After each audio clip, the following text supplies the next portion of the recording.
कदर वाकिफ है मेरी कलम मेरे जज्बातों से, अगर मैं इश्क लिखना भी चाहूं तो इंकलाब लिखा जाता है। भगत सिंह, राजगुरु और सुखदेव मां भारती के ऐसे पुत्र हैं जिन्होंने हंसते हंसते अपने प्राणों का बलिदान देकर देश में क्रांति की ज्वाला को ऐसा उग्र रूप दिया कि आखिरकार अंग्रेजों को देश छोड़कर जाना ही पड़ा। इन 23-24 साल के 3 नवयुवकों के बलिदान से हर भारतवासी परिचित है, लेकिन क्या आप जानते हैं इन 3 वीरों की समाधि फिरोजपुर के हुसैनीवाला में है। आप सोच रहे होंगे भाई उनको फांसी तो लाहौर में हुई तो समाधि हुसैनीवाला में कैसे बन गई। आपके इन सभी प्रश्नों के उत्तर हैं मेरी आज की इस वीडियो में। तो चलिए शुरू करते हैं हमारी आज की ये वीडियो जो डेडिकेटेड है भगत सिंह, राजगुरु और सुखदेव को।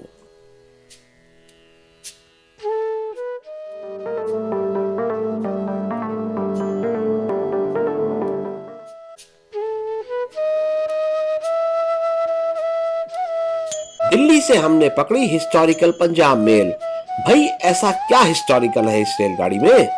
ये रेलगाड़ी भारत की सबसे पुरानी गाड़ी है जिसकी शुरुआत जून 1912 में हुई थी और अपने जमाने में ये गाड़ी मुंबई से लेकर अनडिवाइडेड पंजाब के पेशावर तक जाती थी। पेशावर अब पाकिस्तान का हिस्सा है। आगे वीडियो में मैं आपको हुसैनीवाला स्टेशन दिखाऊंगा जहां से गुजरकर ये गाड़ी पाकिस्तान वाले हिस्से में दाखिल होती थी। तो चलिए इन वीरों की समाधि स्थल की यात्रा शुरू करते हैं। अब हम प्रवेश कर रहे हैं समाधि स्थल में। 15 अगस्त 1947 को जब देश का बंटवारा हुआ तो इतना महत्वपूर्ण स्थल पाकिस्तान के हिस्से में आ गया, लेकिन उस समय के हमारे प्रधानमंत्री नेहरू जी ने प्रयास किया और फिर वर्ष 1961 में पाकिस्तान के साथ भारत ने एक समझौता किया।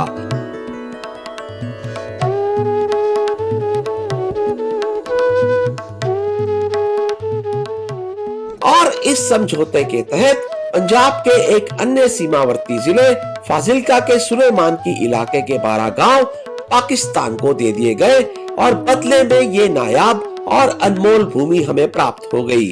वो कहते हैं ना कि हीरे का मोल सिर्फ जौहरी ही जानता है।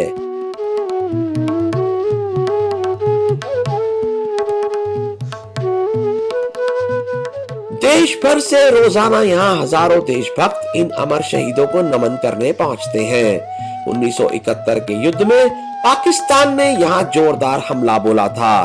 भारतीय सेना के शहीदों की याद में यहाँ ये शहीद स्मारक भी बना हुआ है।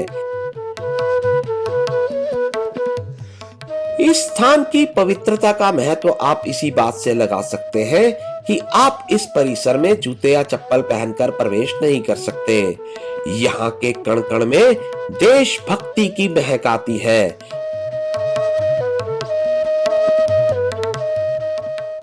ये पुराने स्टेशन की बिल्डिंग है हुसैनीवाला की। एक जमाने में पंजाब मेल यहाँ से निकला करती थी।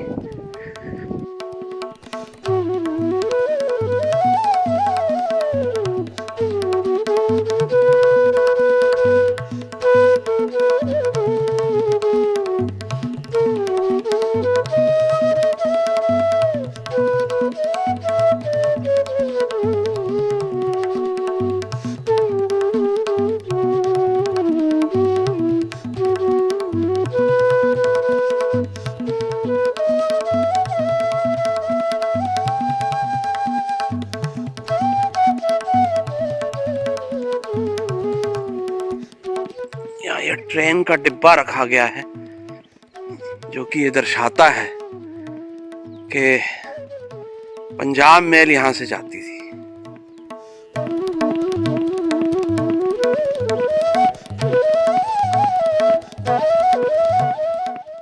अब हम बढ़ रहे हैं समाधि की तरफ।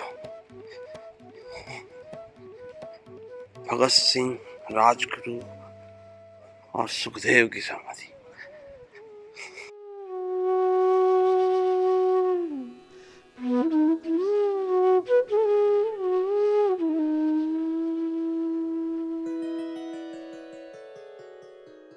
समाधि पर नमन करके हर देशवासी अपने आप को गौरवान्वित महसूस करता है। ये तो आप जानते ही हैं कि भगत सिंह, राजगुरु और सुखदेव को फांसी देने की तय तिथि थी 24 मार्च 1931 सुबह के 6:30 बजे। लेकिन कहीं जनता भड़क ना जाए, इसलिए भारत माता के इन 3 पुत्रों को तय समय से 11 घंटे पहले 23 मार्च शाम 7:33 पर ही फांसी दे दी गई।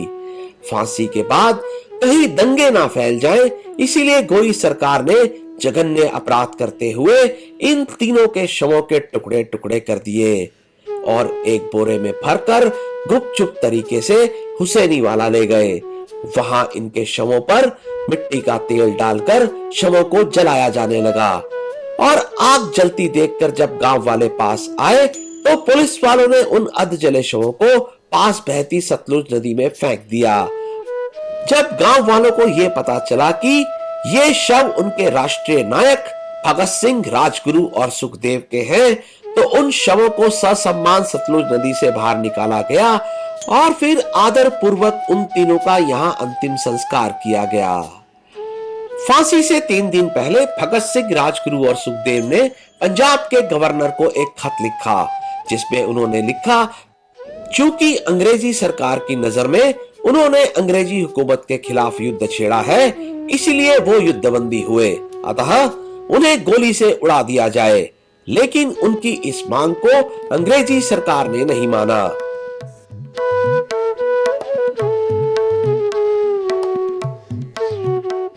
अपनी फांसी से एक दिन पहले भगत सिंह ने अपने साथियों को अपना अंतिम पत्र लिखा, जिसमें उन्होंने लिखा, साथियों, स्वाभाविक है कि जीने की इच्छा मुझ में भी होनी चाहिए। मैं इसे छिपाना नहीं चाहता, लेकिन मैं एक शर्त पर जिंदा रह सकता हूँ कि कैद में होकर या पाबंद होकर जीना नहीं आता। मेरा नाम हिंदुस्तानी क्रांति का प्रतीक बन चुका है और क्रांतिकारी दल के आदर्शों और कुर्बानियों ने मुझे बहुत ऊंचा कर दिया है, इतना ऊंचा कि जीवित रहने की स्थिति में इससे ऊंचा मैं हरगिज नहीं हो सकता। आज मेरी कमजोरियां जनता के सामने नहीं है। अगर मैं फांसी से बच गया तो वे जाहिर हो जाएंगी और क्रांति का प्रतीक चिन्ह मध्यम पड़ जाएगा या संभवतः मिट ही जाए।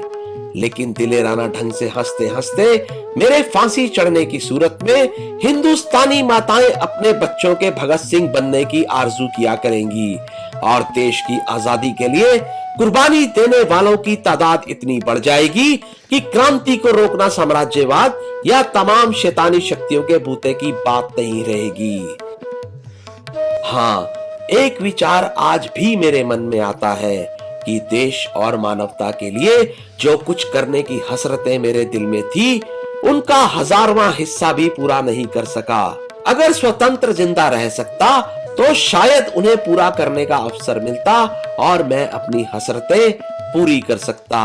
इसके सिवाय मेरे मन में कभी कोई लालच फांसी से बचे रहने का नहीं आया। मुझसे अधिक सौभाग्यशाली कौन होगा? आजकल मुझे स्वयं पर बहुत गर्व है। अब तो बड़ी ही बेताबी से अंतिम परीक्षा का इंतजार है। कामना है कि यह और नजदीक हो जाए।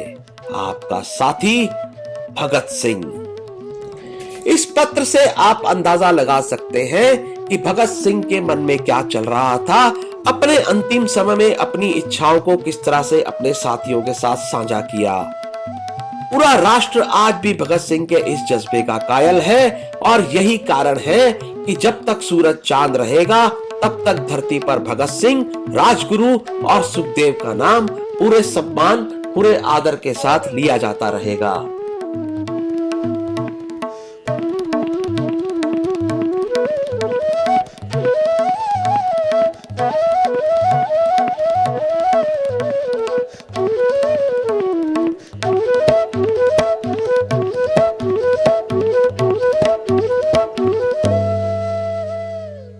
इस समाधि क्षेत्र में भगत सिंह के मित्र बटुकेश्वर दत्त की भी समाधि है, जो दिल्ली में पार्लियामेंट में बम फोड़ते समय उनके साथ थे।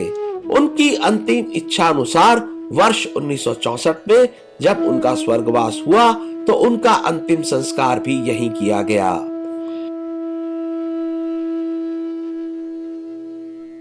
और ये है भगत सिंह की पूजनीय माताजी श्रीमती विद्यावती जी की समाधि, जिन्हें पंजाब माता का दर्जा प्राप्त है। उन्होंने एक साधारण पुत्र को नहीं बल्कि एक ऐसे शेर को जन्म दिया जिन्होंने भारत माता के पुत्रों में देश के लिए बलिदान देने की प्रवृत्ति को जिंदा किया। माताजी की अंतिम इच्छा अनुसार भी उनका अंतिम संस्कार यहीं किया गया।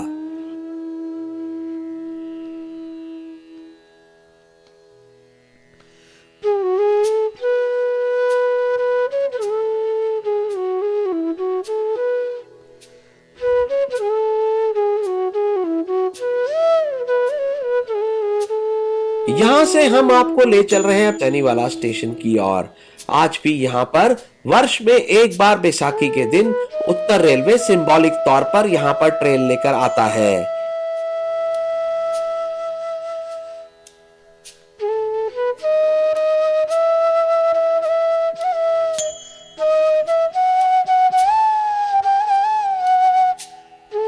और ये है वो रेलवे ट्रैक जहां पर उत्तर रेलवे का समापन हो जाता है। आशा है आपको मेरा ये वीडियो अच्छा लगा होगा, और अगर आप भगत सिंह, राजगुरु और सुखदेव के बारे में और जानकारी चाहते हैं तो आप मेरी पुस्तक देशभक्ति के पावन तीर्थ पढ़ सकते हैं, जो अमेज़न पर अवेलेबल है।